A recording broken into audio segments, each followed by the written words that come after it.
Hi friends, இது வந்து பார்த்தீங்கன்னா ஒயிட் சாக்லேட் ப்ரௌனி. இன்றைக்கி நான் செஞ்சது ஹோம்மேடாக. அதுக்கு 75 கிராம் ஒயிட் சாக்லேட் காம்பவுண்ட் எடுத்து டபுள் பாயிலிங் மெத்தடில் நல்லா மெல்ட் பண்ணி எடுத்துக்கலாம்.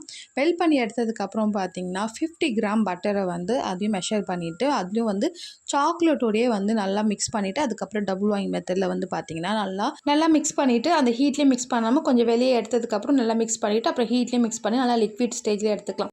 இது வந்து கோதுமை மாவில் செஞ்சது. அதுக்கு 60 கிராம் கோதுமை மாவை வந்து மெஷர் பண்ணி எடுத்திருக்கேன். இப்போ வந்து ப்ரீ ஹீட் பண்ணுறதுக்காக குக்கரில் ஒரு சின்ன மூடி வச்சுட்டு ஒரு 10 மினிட்ஸ் வந்து ப்ரீ ஹீட் பண்ணுறதுக்காக வச்சுருக்கேன்.